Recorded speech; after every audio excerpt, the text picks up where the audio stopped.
So hey everyone. So I'm a geek and I've always been fascinated by human-computer interaction, even back in the days when the interaction didn't involve much more than typing into screens like these. But what's really cool now is that we're starting to see devices that are kind of bridging into a new and interesting era.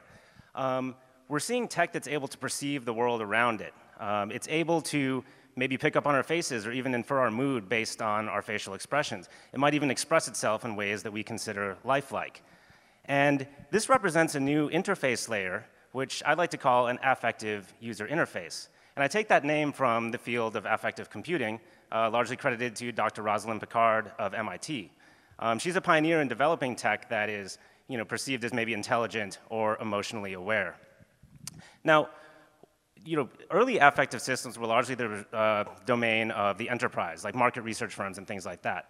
But now we're starting to see more and more consumer applications, and this is a great example. I mean, they didn't put all that in there just so you could unlock your phone. But what's interesting about affective interfaces is that a poorly designed interface might be annoying, but a poorly designed affective interface might even be insulting to the user on a human level. And sometimes it's not what the tech does, but what it doesn't do that really creates a problem. And as you can see, it's not just at the bleeding edge of tech that this occurs. It's I know, right? It's unfortunately common that designers and engineers fail to fully consider all the users that might be using their products. And when we look at language interfaces, we're seeing similar issues. They have trouble with accents or with people who speak outside of mainstream vernaculars. And this creates an accessibility problem in my eyes, but one that's resultant from a cultural rather than a physical hurdle.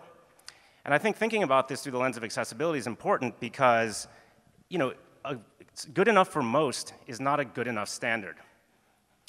So beyond access, how should our tech behave? Now, Hunter Walk echoes an observation that I've heard from many parents. Alexa doesn't detect rudeness. It doesn't ask for a please or a thank you. And kids pick up on that pretty quickly. Unfortunately, adults might be picking up on that too.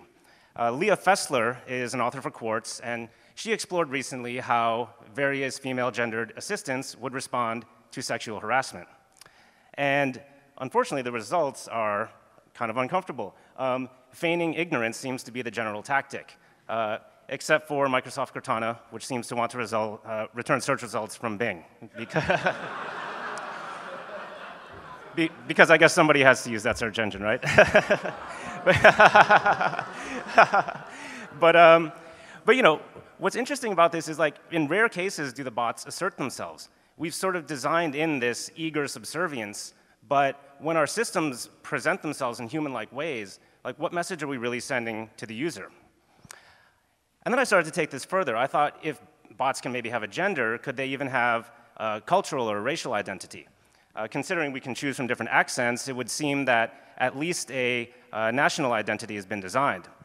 So to explore this further, I ran a simple experiment. I interviewed Siri and Alexa with a variety of personal questions and provided the results to a number of illustrators. And here's what I got back. So besides gender coming through pretty loud and clear, it can be argued that none of these renderings depict a person of color. And what's interesting about that is, if these personas also don't understand accents, I wonder if for some people, living with these devices feels a little something like this. Now, what you're seeing here is an example of code switching.